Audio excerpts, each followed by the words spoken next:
Palingenesis by Simon Harewood.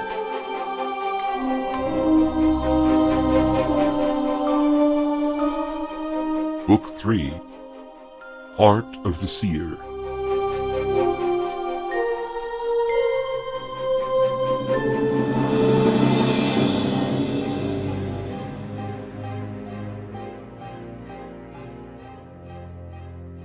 Chapter 11, Homecoming. The bronze slaves from the deep forests of the south streamed down to the broken archway among the ruins of Nunmerik. They brought with them naught but what they could carry. The carts had been abandoned in the dead city of the Torque. There was little enough. Even the supplies looted from Grail and the fortress city were running low. Lund sent Brithael ahead with their guide, Janos, into the strange vale of silent trees. He would remain just inside the entrance where the people could see him. The place filled him with dread and trepidation, much like the petrifying fear that accompanied the Ronings. When the children saw him there watching, they would not be so fearful. Brith glanced about him furtively, passing his tongue over dry lips. Despite the assurances of his strange companion, it took all his resolve to place one foot in front of the other. Everything about this strange vale seemed wrong. Although his eyes could not find a single thing out of place, there was a deeper knowledge, a sense beyond sight, that warned him the ground beneath his feet was not real. It was as though he was suspended over a great abyss, and each step took him further from safety. Ahead of them the pathway widened, and was joined by several others. In the middle of this crossing stood a low stone column, apparently with directions written upon it. He fixed his eyes on this marker, concentrating to shut out the unreasonable fear. As he watched, something shimmered next to the stone, like the hazy illusions during extreme heat. Before his astonished gaze, a man appeared out of thin air. He halted in consternation, but his companion seemed unperturbed. Only when Janos had proceeded a few steps without him did he notice the absence of the other.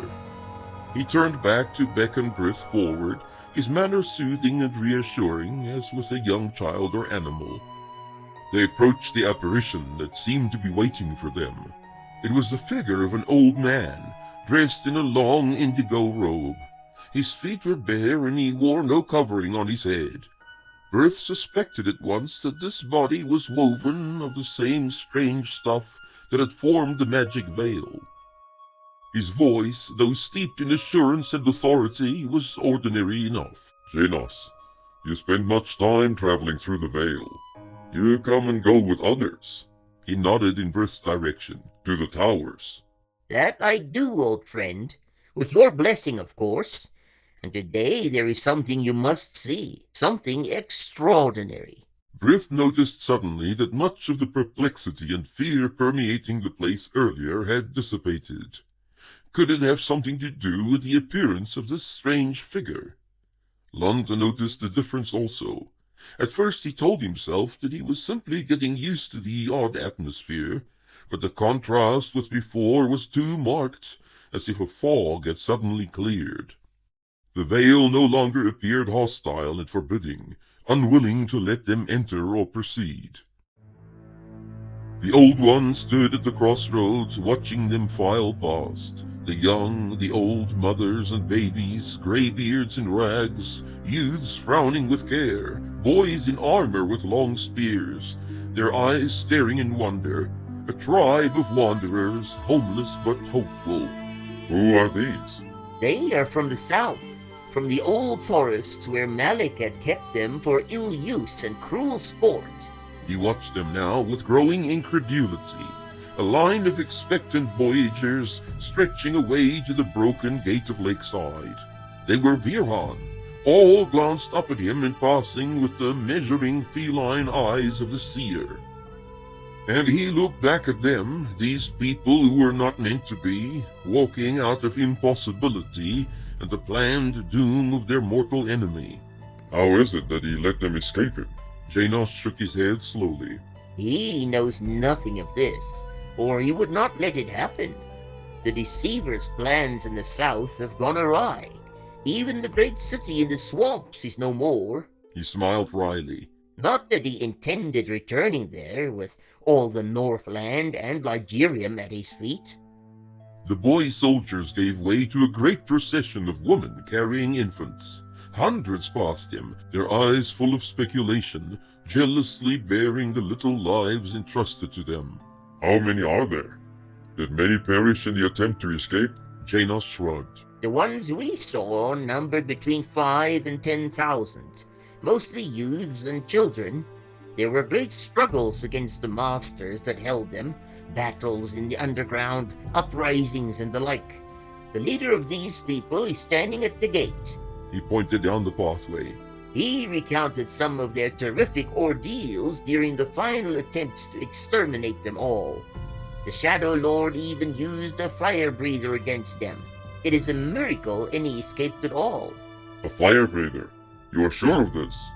I have seen Malik's deformities during my long confinement as his guest. It fits his twisted methods and dark schemes. But when you meet this youth who leads them, you can inquire of him yourself. Old Lathan was the last of the former slaves to leave Lakeside. He smiled at Lund as he stepped through the gateway, a smile mixed with tears on his weathered face. He gripped the hands of Lund and Ceridwen standing by. It seems we are to witness the dreams finally come true in our lifetimes. If we are to perish after all, it is worth any fate to see our deliverance from the monsters. Ceridwen smiled back at him. We are walking in impossible places, in worlds we knew nothing of before. They joined hands, the old man between them, and proceeded down the path in the wake of the great throng. Each one was aware that his or her life had been preserved by the other. It was at once incredible and delightful to have come so far from the deprivations and danger in the farm clearings of Grail. The forces that had meant them mortal harm were no more. Janos stood waiting at a stone marker at a crossroad. With him was a figure robed in indigo, an old man, bearded and gray-haired. At the sight of him, Lund could account for the sudden change of atmosphere in this place. Undoubtedly, this was the master of this magic veil. They halted in front of the stone. He looked for his friend, but Britt had probably continued with the first of the refugees to wherever the pathway led. Lund released Lathan's hand and reached it out to the unfamiliar figure. Their eyes met. In a wordless exchange that lasted mere moments, each caught something of the other's potential, and both were surprised. For Lund, the ethereal figure in front of him had whispers about him of great power, something of the winged man also, an awareness and ability beyond mortals to fathom or express, all disguised by an overwhelming sense of regret. For Kale, the youth gazing so intently and fearlessly at him was a tantalizingly enigmatic Viron warrior, from the blade riding on his back, the power of which he had unlocked if not mastered completely, to the scars visible on his body, testifying of much experience and the will to endure. Here was someone who had found purpose and the courage to live it out. It was amazingly encouraging to find such a one still alive in Myril, as if the scores of moral deprivations, the ravages of the cleansing and the civil strife that had preceded it, had been undone and found an expression in this young man. The voice was cautious and respectful. You are the lord of this vale. I thank you for allowing us passage. This world is a strange place for the lost ones from the deep woods in the south. Hale heard the antiquated speech, the accent from ages before. Emotion welled inside him, the long cycle slipping away. These ones would have no inkling of the crimes weighing on his conscience still. He purposely kept his mind closed as he replied. I am Kale, who made this passage between places, and who keeps it still. You are all children of the Sear. Lund looked at him strangely, unfamiliar with this expression. Janos explained quickly. Viron. He means children of Vir, the seer. The youth nodded in comprehension. I am called Lund, and we are Virhan, though I know not any seer named Vir. The old one smiled wryly before he continued. Tell me, Lund, how many escaped from the prison of the Tour? Lund glanced proudly at his two companions.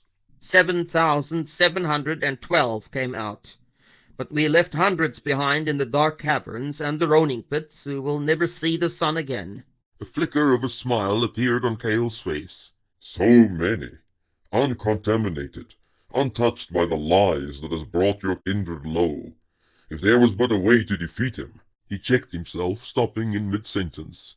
He became formal and distant. I am overjoyed to see such a number freed from the shadow's clutches.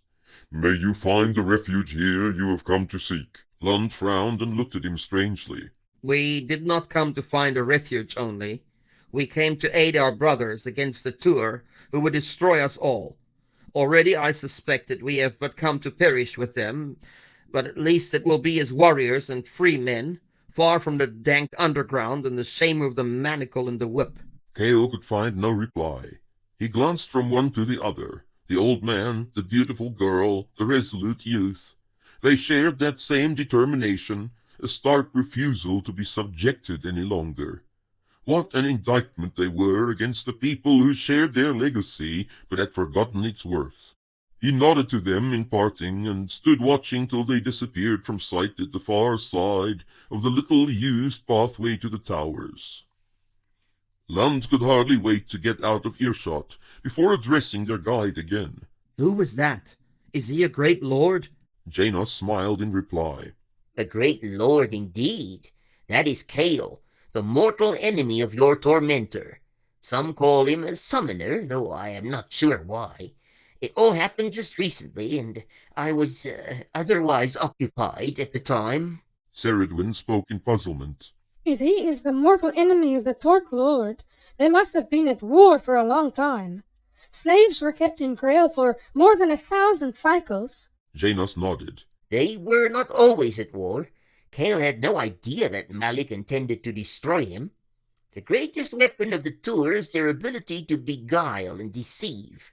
In fact, very few suspected that Malik even had a connection with the Tour. Lathan interrupted. Malik? Is that another name for Horan Indranog? Janos stared at him in dismay. He spoke in mocking tones. Indranog? Is that what he calls himself? I knew the Horan part, but he entitles himself as a god, a deity, of such fallen perversity no less. The Shadow's mind has gone completely. A horrible suspicion took hold of him, one he would not speak out loud to these Viron, even though they had witnessed and fought against the twisted darkness of the deceiver. If Malik had himself taken the title of consumer, did that not prove that he had corrupted himself in like manner as his vile perversions? Was he become the king of the fire-breathers? Lund noticed the sudden concerned silence, and decided not to probe it. He had seen the great Torque up close, and had felt the fathomless threat paralyzing his being. There was no greater adversary imaginable to him. Janos finally led them through the far gate, his voice betraying some of the emotion he felt. The Keeper will be most anxious to see you. I will take you to him.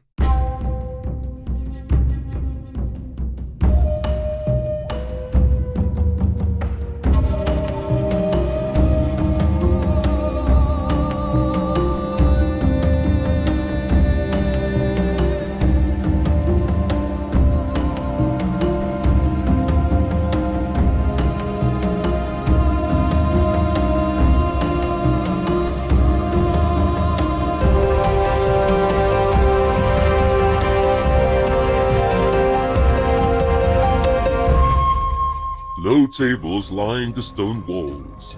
Upon them were many dishes piled, with all manner of sustenance, the aromas of which competed with one another in allurement. In the middle of it all, in silent awe, stood the host of the Viron, uncertain and timid in the presence of such lavishness. Even if they suspected the great feast to be intended for their pleasure, no one would make a move in the direction of the tables. Only the youngest ones allowed their gaze to steal away from the silent host to the irresistible invitation just beyond their reach. Not even the colored crystal patterns illuminating the great hall, or the scores of small men standing in attendance, their demeanor as silent and grave as the one who commanded them, caused a single head to turn. All the multitude knew instinctively that they were caught in a great, solemn, and momentous unfolding. The visions, the yearning, the uncountable tears of so many cycles had found their answer. Lund pressed his way forward through the multitude to where Brith stood before the imposing stranger, who turned his head slightly as he watched him approach. His friend seemed relieved that he had finally arrived. He turned to Lund and mouthed, "Is it he?" Lund nodded quietly, his eyes never leaving the face of the keeper for a moment. Brith froze, his hands trembling. If he could face beaters and hunters and even the dark beasts of Grail, he was undone in the presence of the Dream-Giver, the lodestone of all inspiration that could transform his wretchedness into heroism. He found it impossible to turn back and look at the great lord once more. Instead, his startled gaze fell upon Brannick, as aghast and awe-struck as he appeared, lost in his own marvelous contemplations, his arms wrapped around himself, his lips slightly parted. Janos broke the spell. He stepped forward till he stood between the fair youth and the silent lord. Turning back to Lund, he beckoned him forward. Lund, I present to you Kenna, Keeper of the Towers, in whose realm you may find refuge. He hesitated slightly on the name still unfamiliar to him. To his amazement, the youth strode from among the awed Viron, shaking his head. Kenneth, no, I know this lord from dreams in the dark, in hours of great need. It is he that touched me with power and truth. This is the winged man. His voice could not have carried to all the assembly, yet a collective sigh went up from the host, each one grabbing hold of his fellow in wonderment and expectation. Tears came to the eyes of most in a moment at this confirmation. The figure made no reply. Instead, he lowered his head and spoke a single word under his breath. Instantly, the light from the host of crystals flared into blinding brilliance, obscuring the vision of every staring eye. Arms raised up to shield faces, only to be lowered again when the rush of illumination receded a moment later. A gasp of awe-struck astonishment broke from their throats. In place of the cloaked keeper stood an unimaginable creature, with wings twice as tall as it was, stretching into the obscurity above. Its amber eyes caught and reflected the colored radiance like polished brass as it looked from side to side. Coin-sized chrysolite inlays adorned the leather-clad body at the throat, wrists, hips, and knees, sparkling in harmony with the playing light. At its hip there was a Viron blade. Lund caught the strange smell that accompanied the unmasking of the keeper. He was not familiar with it, but somehow he remembered the ghost cave in Grail with a strange shoreline under foreign stars. He was aware of movement around him, and all through the cavern. People were falling to the stone floor, prostrating themselves before this creature. He did not hesitate to drop down on his knees, feeling not fear but elation. He bowed his head to the stone floor, ignoring the warm dampness on his cheeks. Finally, the figure that was Veer the Seer spoke. To some among the multitude, this voice was not altogether unfamiliar. To all it brought a warmth and reassurance, lifting them from the trembling awe and dispelling their fear. Please, do not bow down to me. Even in this form I am as mortal as you are, though I age not. I am not a god. There are those among you that have proven themselves greater than I. Heads were raised tentatively to look at him. He motioned to them. Please, I insist that you stand to your feet at once. They rose up in disbelief, staring at the great figure, the reach of the spread wings, the fiery gaze, the brightness of his countenance. How could this not be a god? Who could be greater, more majestic and worthy than such a one? Lund remained on his knees, his eyes closed, unable, unwilling to rise. He heard a growing murmur of excitement among the people. Slowly he lifted his gaze to where the creature had appeared. An outstretched hand was inches away from his face. The Great One had stepped closer and was reaching down to help him up. He looked beyond the hand, at once a trembling child in the tanning yard, into the burnished eyes above. The voice of the ghost cave flowed inside him. You walk the pathway of truth and purpose. You are more worthy than I to stand before these people. Give me your hand. He obeyed without intending, fully expecting some sort of punishment for such audacity. But the touch was no more than the hand of a friend, such as he had felt before from the many companions of his suffering. Lund rose to his feet to stand by the side of this Lord of Dreams. The shaking in his limbs gradually subsided. Veer turned back to the multitude, who were now reassured by his action. My companions, the ones you may observe by the tables, He paused for them to look. are Vadran from Argoth's hand. They are related to you, in a way, and were willing to aid you without hesitation. It is their generosity that has provided for you this welcome. After you have dined, they will show you to the halls prepared for your sojourn in the mountain. He turned to Lund. You have them organized in groups. He nodded, beckoning to Lathan to approach. Yes, Lord Veer, in tribes and households of 20. Lathan here can direct them for convenience. The old man drew closer, timidly, like a child. Veer nodded to him. Lathan, I leave the proceedings in your hands. The grey head nodded in return. For a moment it seemed he had lost the power of speech. When at last his reply came, it was spoken with such relish, such shameless enjoyment, that it brought a smile to the marble features of the seer. By your leave, Lord Veer.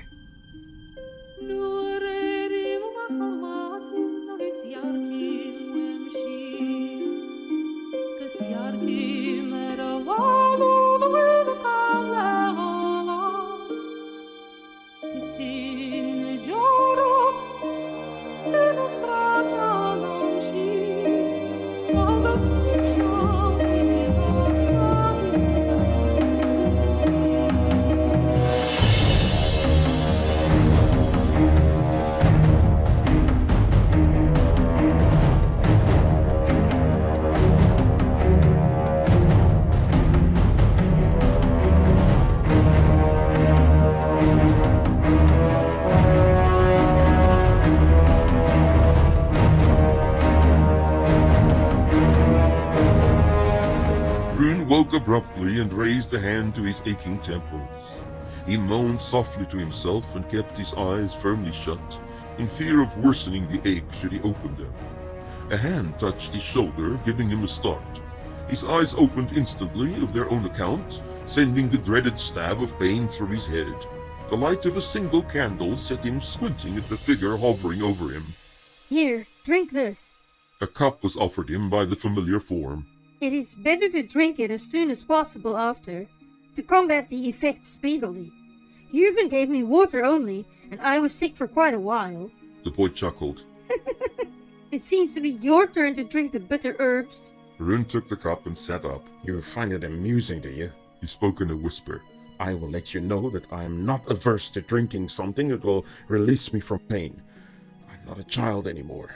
Gareth tilted his head and looked at him derisively as he gulped down the entire contents of the cup. It was breathtakingly bitter, and despite his best efforts to the contrary, he could not help grimacing. The boy pounced. It's only a little medicine, nothing to fret over. Maybe we can find you some honey for the aftertaste. Rune threw the cup at him. Oh, have your fun. I know how you enjoy watching me suffer. Gareth picked it up and turned it upside down as if to check whether it was really empty. His smile had waned. I don't, you know. Don't what? enjoy seeing you suffer. Rune stared in disbelief. The boy was in earnest. Of course not. It was a jest merely. He could almost taste the leather between his teeth as he remembered that terrible night with the arrow in his shoulder blade. Even through the numbing pain, he had felt the tears dripping on his skin. You are a strange child. There was a quick laugh in reply. I have a strange father. Rune joined in, though it pained him. Despite the discomfort, he noticed something odd in the boy's manner, as if his jesting was a supreme effort to stave off a hidden grief. There, blame it on me now. He lay back and placed his hands behind his head. His surroundings were unfamiliar. A well-worn straw pallet had been placed in this small, empty room he had no recollection of entering. Someone must have dragged him into it. How did I get here? One moment I was following those crystals, lighting up just when it suited them.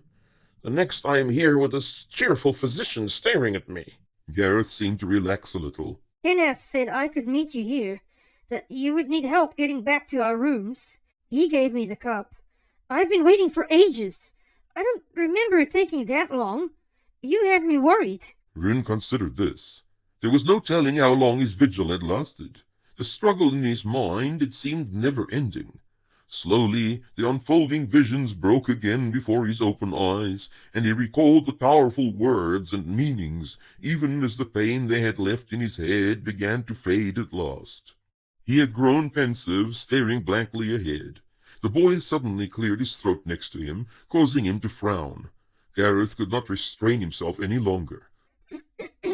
Have you seen it? Seen what? The dream. Your dream. He nodded without looking at the boy. Gareth felt his heart sink. His father's seeming reluctance had to mean the worst. It was bad, wasn't it? Bad. He seemed preoccupied. I suppose you could call it that. But you would rather want to know, wouldn't you? Would he? Gareth wondered. If tomorrow was his last day in Myrol, would he not rather spend the rest of his hours in ignorance than to fret over the approaching inevitable moment? Perhaps not. He would not want to stumble in darkness, a thrall of fickle fate. If one knew, one could prepare. Instead of replying, he nodded resignedly. Suddenly, the eager smile of earlier reappeared. Does this mean I can have your blade now? Rune groaned loudly and turned his face away to the far wall. He brought up a hand to cover his eyes, shutting out the candlelight and the annoying plea at the same time. The truth was that he could still not count on the larger blade. It seemed somehow clumsy, unwilling if obedient, as if it served him with reluctance. There were secrets that remained regarding this mythical weapon. He was not about to admit this to the boy. Gareth sighed heavily, expressing what he hoped to appear as profound disappointment.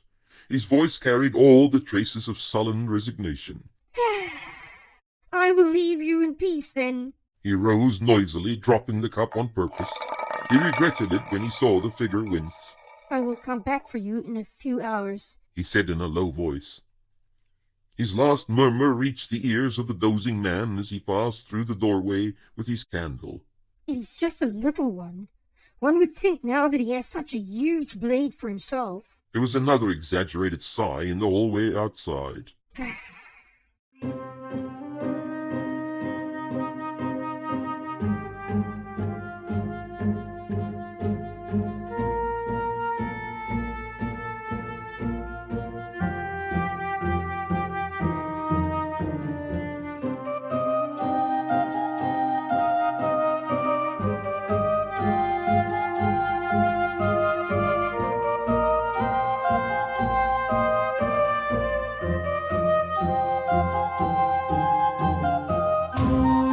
Gareth's disconsolate steps took him to the council room.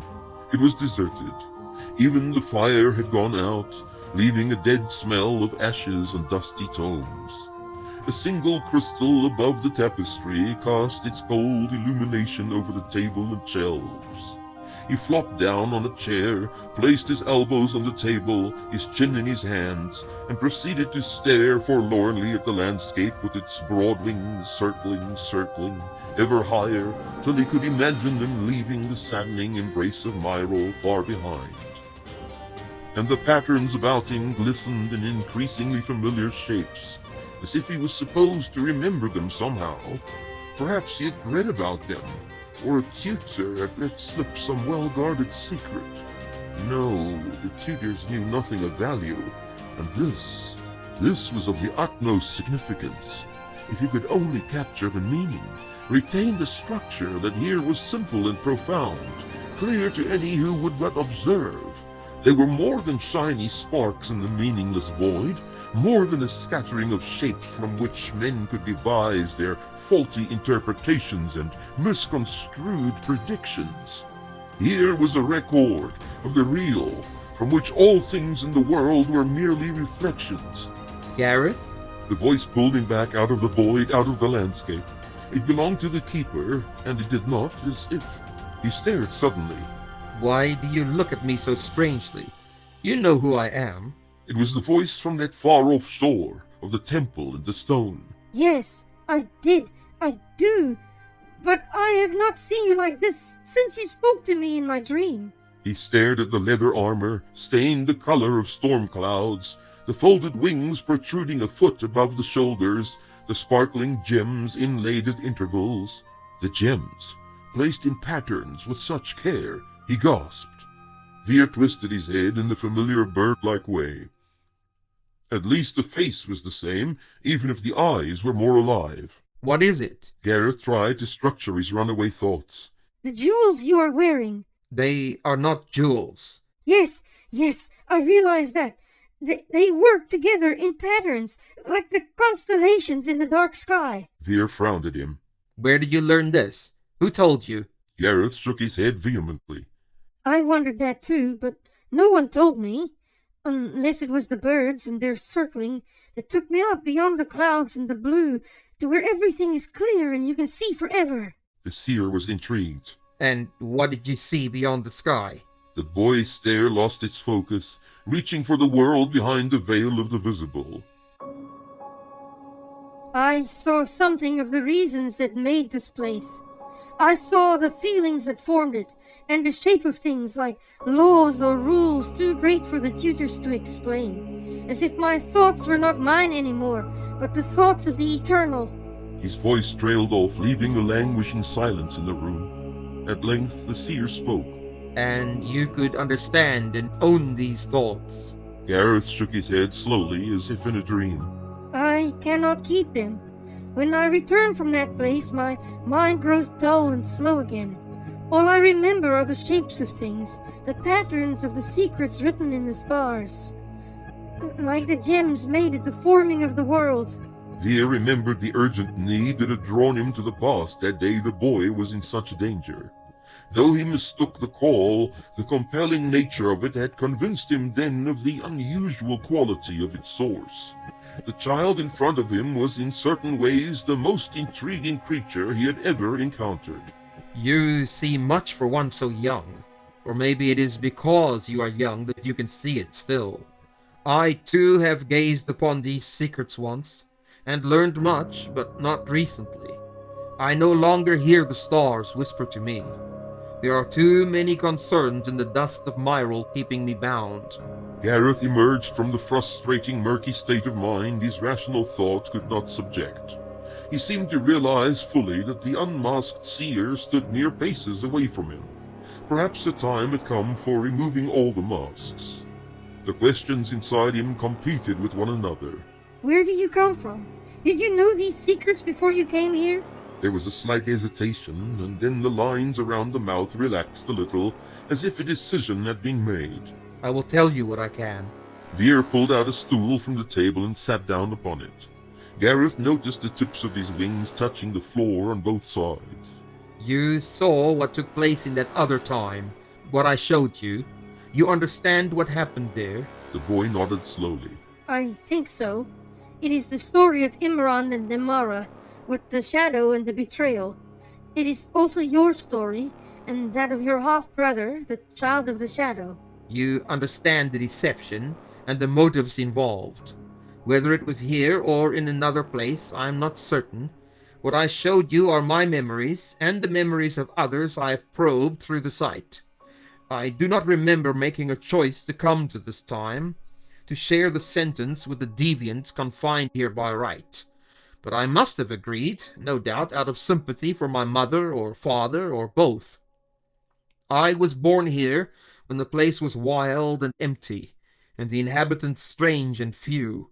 No one was aware of him or herself at that stage. None of the 10, even those chosen merely as judges, knew what role they were to play. I suspect that it had never been the intention to keep the ancients here for so many ages, or for events to lead to such cataclysmic ends.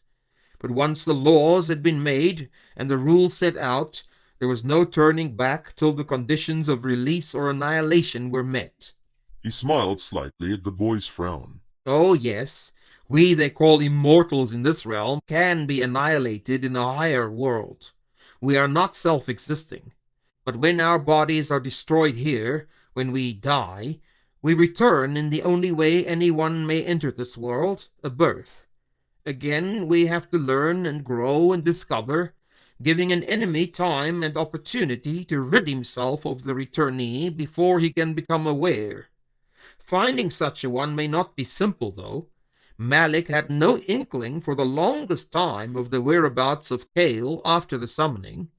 If you're aware of your enemy's search, you may thwart it by masking yourself. Gareth remembered the awareness the shadow had displayed when he had accidentally spied on him. He still cringed at the sudden intense pain that had been inflicted on him. Then he understood also why there had been no real sign of sorrow from Veer when he knew his mother had perished in the flames of Lakeside.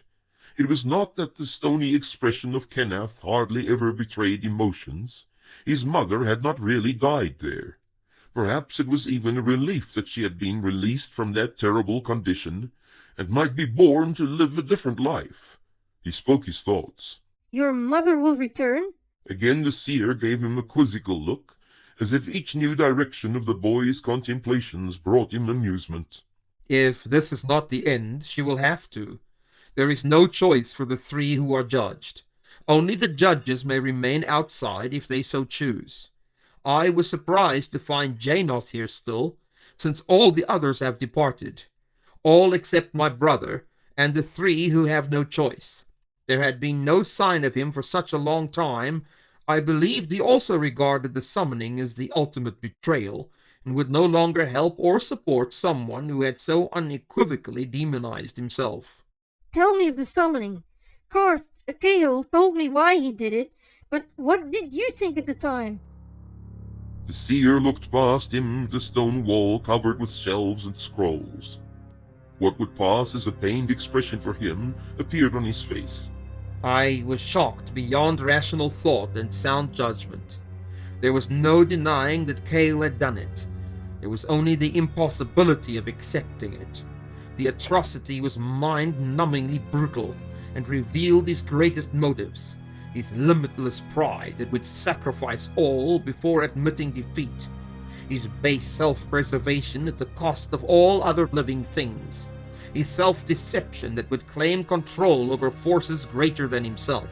The summoning broke all remaining bonds between us, convinced me he was irredeemable, a renegade who could not repent his ways. His faraway stare intensified, and lines appeared round his eyes, robbing him of some of his youthful appearance. Gareth made a mental note to ask him about Immortal's aging. I did help him then, though he knew it not. I'd been aware for a long time of my mother's repeated betrayal. She was faithless in my eyes, a harlot.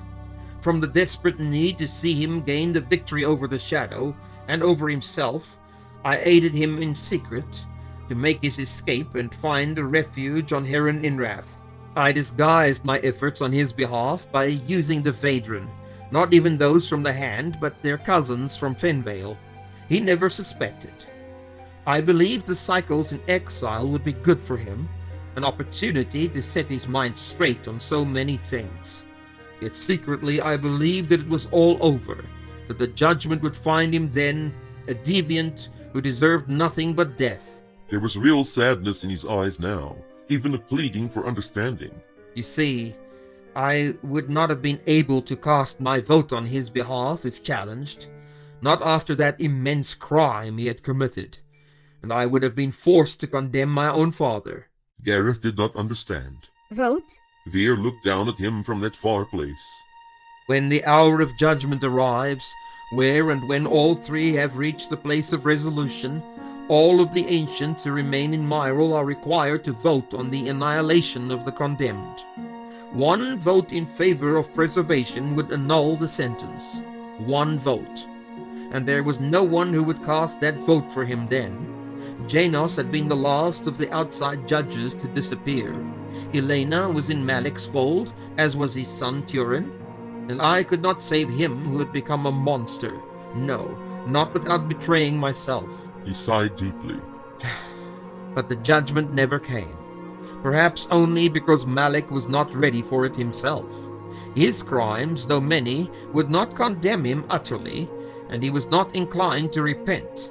What Elena thought I had no longer any interest in. There was a moment of bitter silence before he continued. You must understand that much of what I tell you I did not know till recently.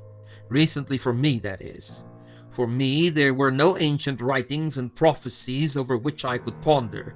There was only the pulsation of my own life, the traits inherent in my nature, my strengths and weaknesses there, to guide me to a realization of who I am and how it was that I came to be here. Hard experience, cruel disappointments, these were my teachers. Gareth considered this for a moment. Had he not shared this education also? The cleansing had robbed him of the records that would have enlightened him. The choices he had been forced to make had not been guided by an outside source. Betrayal and hatred had imposed their lessons on him.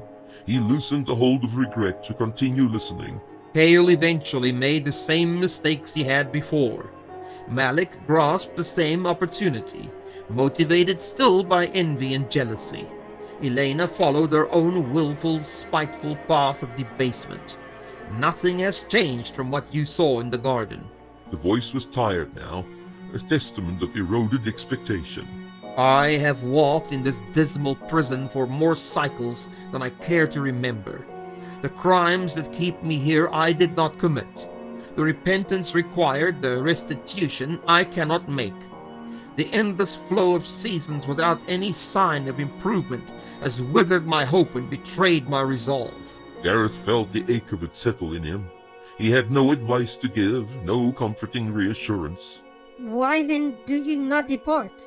A sudden change came over the man. All the forlorn resignation was shaken off in a moment. He straightened his shoulders. Why do you think? You have shown me what is in you, much of what I had within me. Except for you, there was a result. Though I know that even if there had not been, you still would have made your choice the same. He leaned back, folding his arms. When you had the opportunity, were you able to leave your father in his condition? To live in disgrace and torture? And find peace for yourself in any other place? You could if you were heartless. Or if, after an eternity of disappointment, your heart had finally died within you. The words were heavy and final, as if the truth of them had become inevitable. Gareth stared down at his fingers.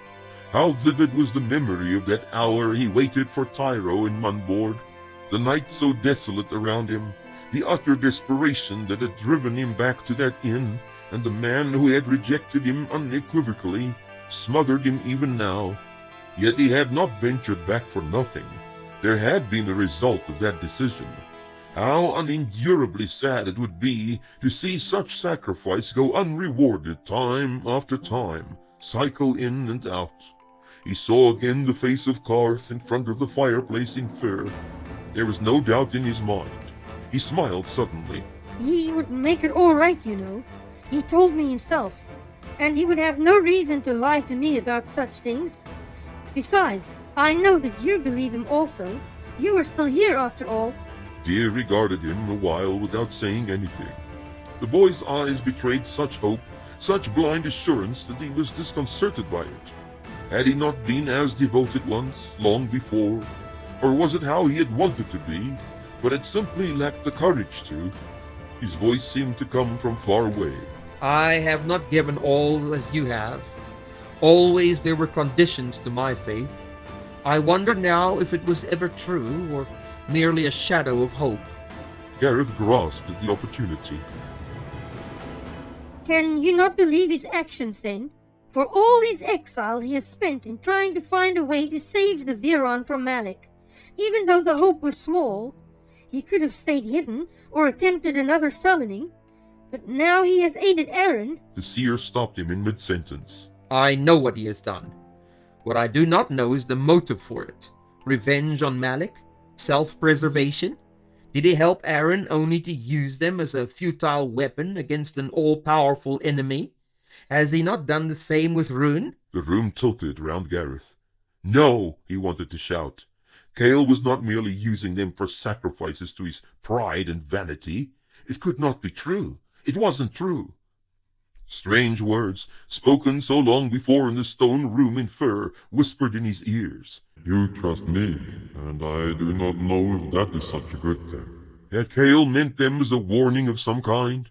But why warn the person you were about to exploit? There is no one, not even me, whose motives you should not question. Cale had used him to persuade his father, though certainly not intending for things to end in Lakeside's dungeons. Cale was fond of him, wasn't he? He would not hurt him intentionally. He would not sacrifice him for some selfish motive, for pride or vengeance. He would not give him his heart's greatest desire, only to have it wrenched away again, not knowingly. He looked up at the seer with beseeching eyes. Life is cruel, isn't it? Veer met his gaze. It is cruel if you can't see the end of it. What is my end? Am I to be alone again? The seer smiled at him, shaking his head. You cannot change what has already been determined. Measure out your hours in this place and make full use of them. You have not long to stay.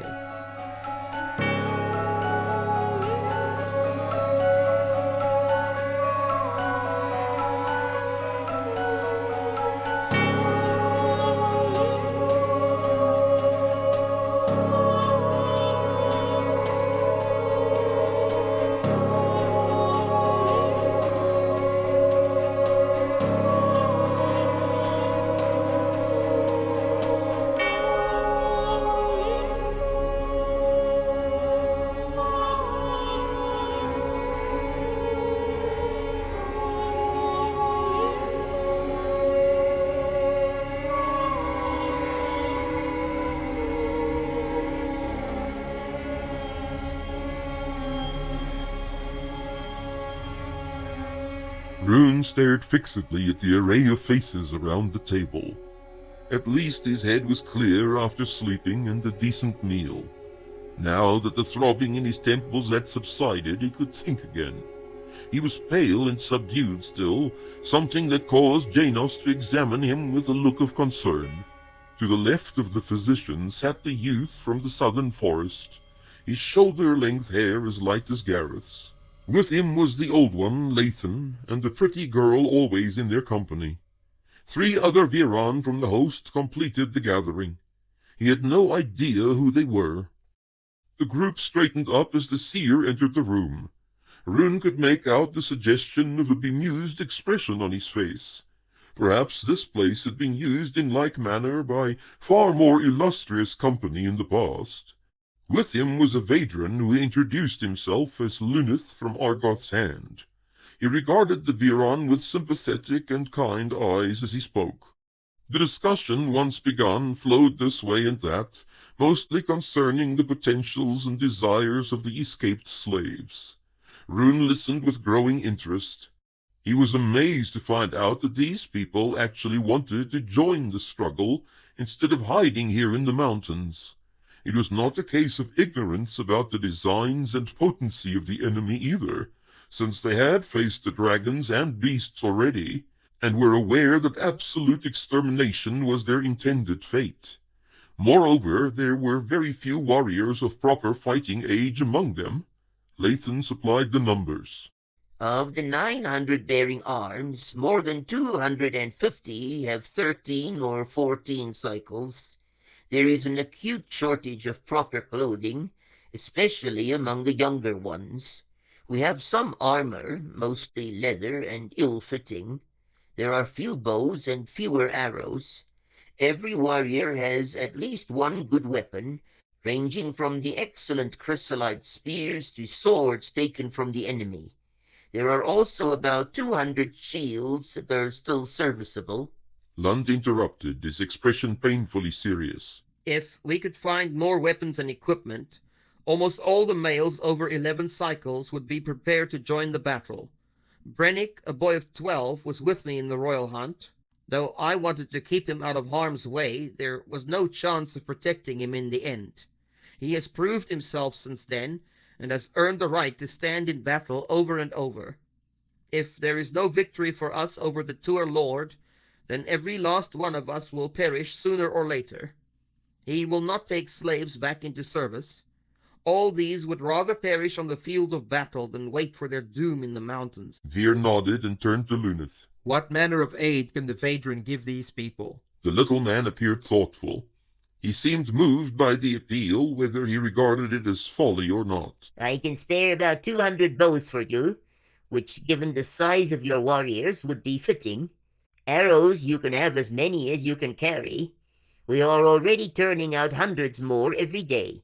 The Vadran of the Hand have not been caught unprepared. Peric of Fenvale's mother pointed out the exact cycle in which the swarm would reappear long ago. Rune's interest was pricked. Javia. The Vadran looked at him, a little surprised. No, she is his aunt, I believe, the regent.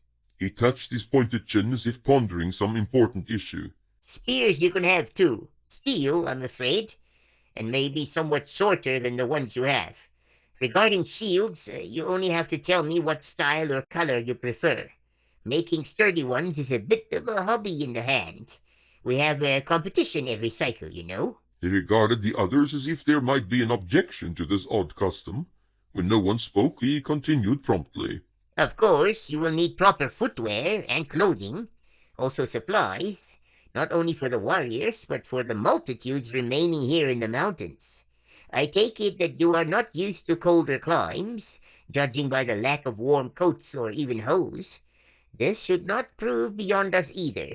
It is no more than we would send down to Fenvale in a cycle when the crops are poor anyway. How soon can the weapons be brought here? Veer inquired.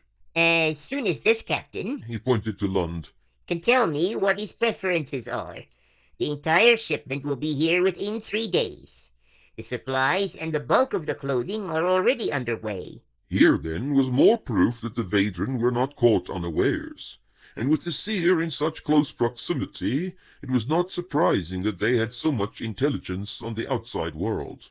Veer addressed himself to Rune. That brings me to the reason for summoning you here, Lord Rune. If you can spare the time from your own preparations, and have the inclination, your help in preparing this host for what they will have to face will be greatly appreciated. You have some experience in this regard. Rune let go of his misgivings. If he could train in Rathians and pirates, he could certainly help improve the readiness of this youthful force, since they were bent on facing the beasts of Malik anyhow. He nodded. I have, and I will do what I can to help. He noticed a grateful look from Lund and the others. They remembered the blade incident round the campfire, no doubt, and perhaps regarded him as some sort of champion. The Seer, of course, had expected his cooperation. We will start as soon as possible, then. The host needs to be ready before the forces from Arran arrive. Rune was pleasantly surprised. The Aranites are coming here. The slight smile of amusement appeared on the Seer's face again. They will not use the portal. There remains too much suspicion for that. But they are marching through the pass from Gull very soon. Kale must have been extremely persuasive, though you certainly had your part to play in unmasking the motives of the Shadow Lord. Ranald has cast in his lot with his former enemies. As soon as the others had departed, Veer motioned to Rune to take his seat again. The Seer seemed less enthusiastic now that they were alone. These refugees deserve our support and aid. They have achieved remarkable feats against impossible odds, isolated as they were. Whatever you can do for them, even if it is only to bolster their confidence, will be gratefully received. It will not be for long. Aaron will arrive in less than a 10-day. Rune looked perturbed. That soon? There is little one can achieve in just a few days. I understand that. I will aid them also in whatever way I can. You see very well that they are determined, and rightly so. This is their war too. All the lands round the inland sea are in it. Rune shook his head slowly. What can these children manage against Malik's hordes? Even with Aaron on their side, it will be a hopeless struggle. The Nurian host is no more. There can be little left in the north to resist that demon for long. The forces of Gilrith are still intact. On my orders, they did not join the slaughter in front of Store, where Fengor and Turek lost their hosts and their lives. Instead, they held back, waiting to destroy the remnants of the swarm in the east. Since your meeting in Aaron Rock, they have secretly worked against Fengor's designs and the lies of his priests. Gilreth has embraced the art and are following the old ways. Rune was truly shocked. What? Byrand and Garelane? Yes, they have both now well surpassed your nominal skill with the blade, though neither possesses the massive raw ability you do. There are many others besides who are able to draw the potentials from their blades as it had been intended before the cleansing rendered the Viron impotent. By themselves, they are too few to prevent Malik from overwhelming Viron. With the aid of Aaron, and yes, even these children, there may be a chance. Dejection crept into Rune's reply. There is not enough time for me to find these secrets, to train myself in the truth. It is not time you need. Change has come to you already. The discovery, the real mastery you crave is already within your reach. With the struggles here and elsewhere, the decisions you have made, the actions you have taken, there can be no doubt that your course has been altered, your heart changed forever. Rune knew that this was the truth. He no longer had a divided purpose, even though there were regrets about his past. He was no longer secretly ashamed of his present course. The self-loathing he had buried under seas of blood and violence had been exposed and had retreated. Vir regarded him with those amber discs as if he was reading these very attributes inside him. We will start now. I am ready. Unsheath the blade and place it on the table. Rune did as he was bid. First, you need to know what it is. Bladecraft goes so much deeper than merely knowing the use of your weapon. All your past experience with it will be of little value. Open your mind to things you may think initially impossible. The piercing gaze compelled. The quality of the voice had changed, carrying something of the dreamlike vigil of before. You have toyed with it, used it for your small tricks and cunning. With the power of its heart you have never experienced. And now that you have allowed yourself to be touched, I believe you will find the blade more of an attribute than a tool. Rune kept his eyes fixed on the chrysolite length in front of him. Fresh hardened leather covered the grip. That was Gareth's doing. The jewel in the pommel beckoned dully. He listened to the mesmerizing voice. You do not move it with the speed and strength of your hand alone. It will move as quickly as you can think, once it is no longer an extension merely of your arm, but of your mind. Mastery of the blade lies in bonding with it, discovering the kinship that allows for composing, wielding, and control. In this way it is more potent than armor or shield, the strongest of which may eventually be pierced by it. Vir smiled wanly. It is not the weight of your blade that will parry the blow of your enemy's steel. It is the strength of your faith. He looked away at last, to something beyond the room they were in. It is said that when Argoth shaped the world of Myril, he did it from one single shard of chrysolite. It is the master substance of this place, and without doubt many other places besides. United with it, you become joined with the Creator, and in many ways, if your motive matches his, the master of forces within the creation. He leaned forward suddenly. In here, He touched the blade. you can merge your soul with divinity. That was Fenwith's discovery. Show me. Rune's voice was slightly hoarse. In his mind he saw Gareth bringing fire from the air in Fenvale, with nothing in his hands to force its obedience. He saw again the crystal confines of what he now knew had merely been an in-blade, with the sunlight dancing from one face to another on that faraway island in the cauldron. He had known then that there were potentials he could not reach, unimaginable power from which he was excluded. The blade was in his hand now, the chrysolite construct composed under his fingers, the sound of his own rushing blood deafening in his ears. He held it between his palms, the jeweled hilt pointing to the ceiling.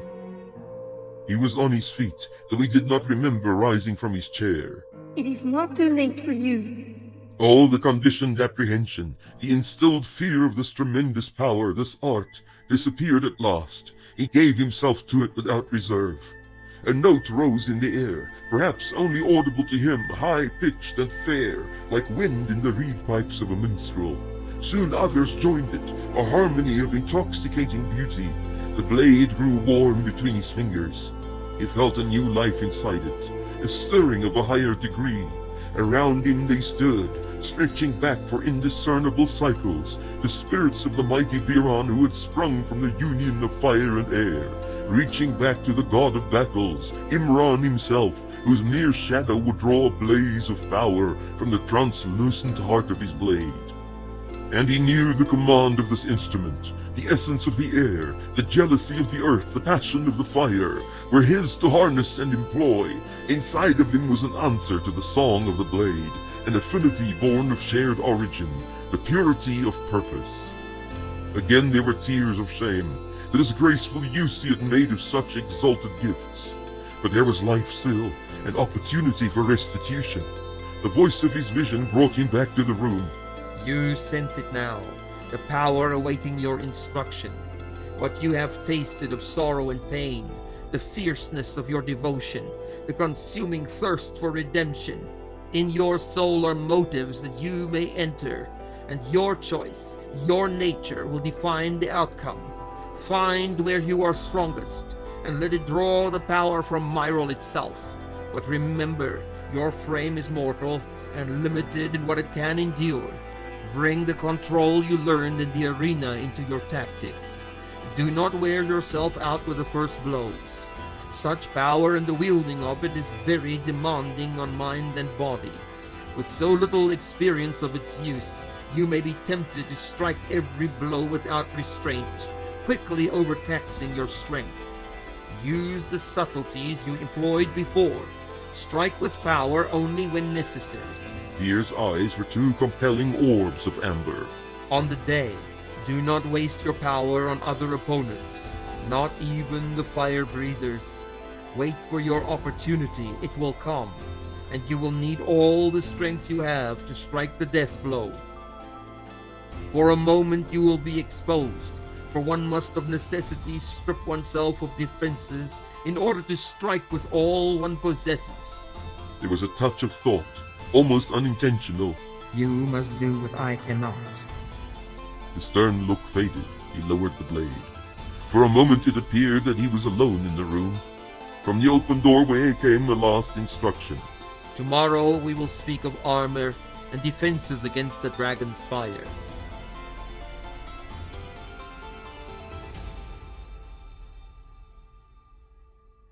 Though he was distracted by the experience of the morning, Rune joined the training sessions that commenced that very day. He explained the rudiments of formation fighting to the assembled warriors and would-be warriors. Their rapt attention and intense concentration was almost disconcerting. No one moved or looked away for a moment. He did not believe it could be attributed to their keen interest in the warlike demonstration, but rather the result of cycles of conditioning. All these trainees, from the most experienced to the youngest novice, also knew what they were up against. There was no room for wandering thoughts or daydreaming. Before they retired for the night, he had them practice some of the formations used by the Aaronites, as well as the Inrathian variations. The host was organized into companies and hundreds, to be rotated the next day for skill training. He divided those who could wield the blade among the different formations. These would play a leading role in the battle to come. For the more seasoned fighters, these arrangements were not hard to imitate. They had fought in similar patterns in the Ronin pit, protecting the flanks of their blade champion. Furthermore, it was reassuring to have a captain so well experienced in the arts of war to instruct them. Confidence surged that first day. For the next 3 days, exhausting training followed. The warriors hardly had time for meals and were grudgingly allowed their necessary allotment of sleep. By the time they finally found a pallet at night, they ached all over and their thoughts were whirling with orders, instructions, warnings, and advice. This captain of theirs surely knew more than all the rest of the Viron put together. Janos spent much time with Ceridwen and Lathan. He showed them and others involved in the care of the infirm much of his vast store of accumulated remedies and herbal extracts. Though once he discovered Kor's legacy through the boy Liren, he neglected all else in his fascination with the child's knowledge and art. Others were discovered, those with no interest in war or destruction, and brought into the growing circle of physicians. Despite his promise to help with training, Vir spent most of his time conducting interviews in the Hall of Vigil. So close to the source of their inspiration, more and more Viron were seeking visions to guide them and unlock their potential. Within 3 days, the number of blade users leaped to 55. Even more importantly, the Seer discovered more than one potential battle priest. Pleased though he was over this, there would hardly be time to coax anything useful from these rough stones before they were sent to war. To his delight, Gareth was called upon to instruct the archers-to-be. The training could be little more than introductory, but since they would launch their shafts in large formations at huge targets, accuracy was not of prime importance. Essentially, they needed to learn the correct technique for drawing, or they would tire themselves out too soon. He enjoyed the wide-eyed admiration when he showed off Peric's bow, and was almost envious to have them touch it. A large number of the Viron in his care were his own age or younger, their size relegating them from standing in the front lines to a supporting role. Gareth remembered well the instructions of Beor on Heron Inrath, and knew what importance that captain had attached to the use of bows in battle. When they met again, he would not be disappointed with the efforts of his former student. Then, as promised, the clothing and equipment from the hand arrived. A great excitement spread through the ranks at the announcement to form lines in their companies in one of the great caverns converted for their use. Rumors abounded of the riches they were about to inherit, and even the older ones behaved like children before a harvest festival. Quickly they fell in, urging one another to silence. An expected hush descended over all. Rune instructed each sergeant in the orderly distribution of the clothing, which for the host consisted of a motley array of browns and greens, favorite colors among the Vadran. All the surcoats had been dyed a dark greenish hue to give an impression of uniformity. These items were arranged on the tables used for their meals, with small mounds of boots stacked beside each. The Viron in front of the long lines were already nudging their comrades at the sight of these. It was clear that all would undergo a transformation from their state of ragged deprivation. Rune made use of the opportunity to instruct them all on sanitation. Great barrels of cold water, buckets of hard soap, and rough brushes and rags stood between the eager horde and its prize. Viron or no, he would not tolerate filthy conditions to erode discipline and cause hazards to health in any force he controlled. Slowly the lines moved forward, with those behind craning their necks in concern to see if the riches would run out before their turn came. A growing pile of leather strips formerly serving as girdles, worn shoes, sack tunics, loincloths, and torn cloaks formed in front of the lines. Rune watched with satisfaction as the first of his trainees walked out the other side, resembling something close to soldiers. There was a separate line for Lund's band of scouts, who had not been divided among the companies. Since there were only 30 individuals here, it seemed to move a little faster than the others. Even so, it felt like hours before the two smaller figures right at the back had their turn at last. Brennick could hardly contain his excitement. He did not protest when ordered to rid himself of the tunic taken from a dead beater that he had worn with such pride all the way from Grail. He subjected himself to the rigorous scrubbing required. He even wore a smile of contentment when he was handed a rough towel to complete the process. It felt good to be rid of the dust of slavery. His ragged clothes, his prized sandals, all went on a small mountain of discarded habiliments meant for burning. Surely such a pile would keep the little ones warm for a long time. Now he faced the tables, his heartbeat quickening. Gareth, bored by the absence of his cadets, sauntered into the hall to observe the spectacle. He noticed a fair youth standing by a separate table. He was dressed in dark green hose and shirt over which he wore a sable surcoat with the amber eye of ancient Viron displayed on the front. At first he did not recognize him. But for his stature, he could perhaps have been part of Veer's household. Not all the Vadran he had seen had fox-like features. On approaching, though, he noticed the blade and the eyes. Lund! The youth glanced at him and inclined his head. Gareth, His gesture took in the entire hall. this is incredible. I could never have guessed this much wealth existed in Myrtle. The boy bit his lip and swallowed a quick reply. Instead he said, The Vadran of Argoth's Hand are very generous. there was quick agreement. That they are. And for strangers, too. Lund pointed at the approaching forms of Brennick and Rin. Here come the last of my group. He glanced over the table and shook his head. Even when everyone has taken 2 sets save the surcoat, there is still so much that remains. Gareth smiled as the excited boys glanced up at Lund for permission to proceed. Both gave him a second admiring look in his new clothes. He nodded to them and walked off a few paces to converse with Brithael at the next table. The boys grabbed hold of the nearest garments and measured it against their bodies. Gareth noticed a curious symbol on Brennick's upper arm. Rin did not carry this marking. He ventured a question. Why do you have that mark on your arm? Brennick displayed the scar from Malik's branding iron with pride. We were branded. All those who survived the royal hunt with Lund. He wanted to remember who we were, the great Torque. A shadow passed over his face. He glanced furtively at Lund, making sure he was not listening. He wanted to find the leader and... Gareth nodded. He understood but could not be said out loud. He wanted the same thing for me. Look at this! Rin's gleeful voice interrupted their dark thoughts. They looked at him with surprise. While they were talking, he had dressed himself in hose and shirt. His entire body was covered apart from his hands and head. A wide smile adorned the latter. He extended his arms like a scarecrow. It goes all the way to your wrist, and your whole leg too. He laughed happily.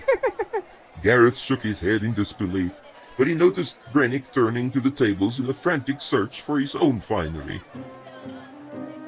Not long after, Gareth showed them how to fasten the 3 simple buckles on their new boots. As soon as he was done, Brennick leaped to his feet and exclaimed. We look like the masters now. Rin stroked the symbol of the eye on his surcoat with reverence. His smile was so wide, Gareth thought it would split his face in 2. It was hard to believe when regarding them now that these boys had but days before crawled out of the slow hell of starvation, brutality, and torture in the south. They had the appearance of having lived in Nuria all their lives. Brennick suddenly remembered something. He pulled Gareth by the sleeve. We wanted to show you something. A real treasure. Oh, yes. Confirmed Rin. We brought it back from the ghost cave with us. They set off immediately, Gareth trotting after them, intrigued by their enthusiasm. The chase led him to a side passage and an open doorway not far from the mess hall. There were no guards at the entrance. Gareth marveled at the trust among these Viron, feeling at once that this was the way it always should have been. Of course, the treasure they described could be little more than trinkets without value. It was dark inside the place, the crystals having faded over time or been extinguished. Brennick frowned at the others. We should have brought a torch or a lamp. though I have seen very few about this place. No need for those. Gareth replied, shoving them through the dark doorway and into the room. He spoke the word for the amber crystal, and instantly the cavern was illuminated. Rin looked at him in silent awe, but Brennick exclaimed. You have to teach me that. The sight that met their eyes robbed him of a reply. Piles of glittering gems reflected the fiery light, till it danced in tiny rainbows of color, shifting with the slightest moving of the head. Gareth pressed forward in a daze, excitement washing over him. He almost forgot to breathe. In a moment he was on the hillside in Belruth, the broad wings circling overhead. Someone had made an attempt to sort the jewels, but the patterns were all wrong. He would tell them where to go while his thoughts were in the heavens. He would instruct them. In the center of it all lay 5 pieces that belonged together. Tiny links of gold chain, some broken and dangling, held the chrysolite fragments together. They sprawled in random fashion, with no understanding. Furthermore, Where is the other one? there was something wrong with Gareth's voice. It was disturbingly different, to such an extent that the other boys looked at each other in alarm. What other one? Ventured Brennick. There is one missing. There. Gareth pointed to the 5 he had been studying. Brennick appeared a little uncertain, nervous. We must get back to training. Rin placed a finger over his lips and motioned to the other boy to be quiet. His staring eyes convinced Brennick at once. Gareth was frowning. The amulet. It belongs with those. Rin spoke nervously. Lund is wearing it. The jewel saved him from a spear. Brennick understood at last. How do you know there's one missing? Have you seen them before? It was clear from his tone that he did not believe it possible. The strange voice answered him. I have seen them before, but not in this world. More words came, but the startled boys could not make them out. They retreated slowly till they stood just inside the door. Here they remained rooted throughout the spectacle which followed, unable to tear away their eyes from the display, despite the cold fear crawling all over their bodies. At each utterance of a word, there was a stir among the gems, as if they had come to life and were responding to a command. Soon patterns emerged, structures of 6 jewels, each individually ordered to the tiniest fragment. Word followed word, till the floor was covered with patterns. Still some jewels remained in piles. Gareth looked at his frozen companions questioningly. His voice remained odd, his eyes were overlarge. We need more room for this. Otherwise, some will stay tangled up. Brennick and Rin could find no other reply but to nod their heads dumbly.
Lucain placed a trembling hand on the cold stone battlement in front of him.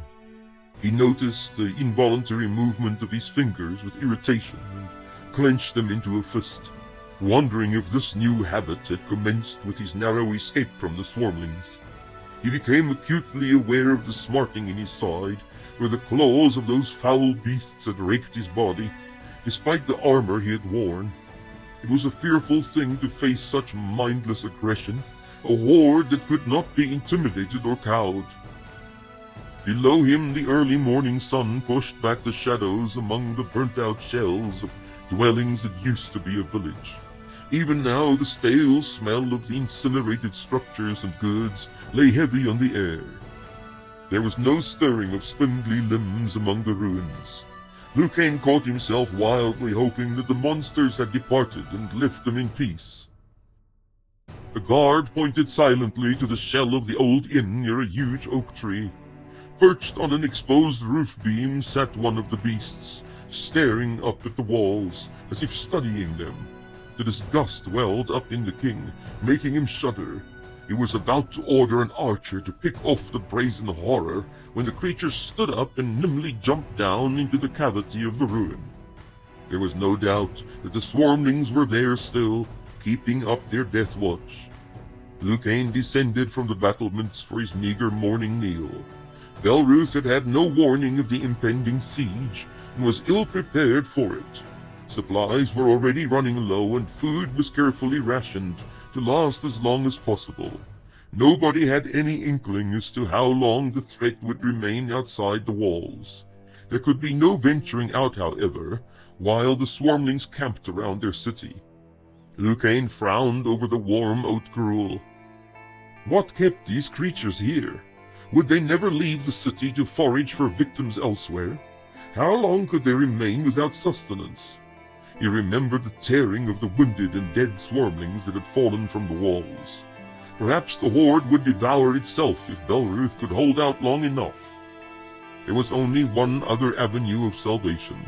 A relieving force from outside had to come to their aid. Where was Byrand of Gilreth, the only lord of Nuria who had his forces still intact? But more than half the horde had set off in his direction. Perhaps that traitorous scoundrel was in as great a predicament as his king, holed up in his walled city, unable to break out. Lucain wondered about the other Nurian cities. Store and Gerdel were certainly gone. By some miracle Ingerval might have survived, yet he could not expect any aid from that direction. The garrison remaining there was much smaller than the one here in Belruth. He could not sit by and watch his men slowly succumb to starvation. He would rather die the brutal death his father had, torn and trampled, ripped apart by these voracious demons. Better to perish in an heroic attempt to conquer than to wait like a coward for the cold strangulation of want and deprivation. Could he face that horde outside the gates? His men had seen him flee before them, had to rescue their king from the claws of these monsters. They would not stand now with the death-defying resolve needed for another sortie. No, it would turn into a slaughter, with no one even to remember the heroic last stand. He sat staring for a while, lost in morbid contemplation. Finally, his unseeing gaze focused on a stain marking the wall opposite. He remembered his father and the bouts of temper that had him flinging goblets of wine against the wall. In those situations, it was always the son who had proved himself in control, calm and calculating. Now he tasted something of that frustration that had turned the former king at times into a raving madman. This could not be the end. It could not. After all the careful planning, the long hours and cycles of work, to have the rule of Nuria snatched from him like this was unbearable. Even if the nation survived in Gilreth or elsewhere, to let Fengor's line end in the rubble of Belruth, trodden under by mindless beasts, was the ultimate humiliation. He could not let that happen. Somewhere, somehow, he had to find the power to triumph over those taunting adversaries. Nuria did not deserve to survive if the noblest part of it would perish. The mockery that would remain would taint the memory of what had been. Gwir, the faithful servant, entered through the open door. His aged face carried a frown of concern and sadness. The death of Fengor was hard for him to bear, and now that the entire royal house faced extinction, His demeanor already testified of the impending burning watch. Mayhap that was all that remained to them, Lucain thought morosely, to burn the entire city rather than be devoured by its enemies.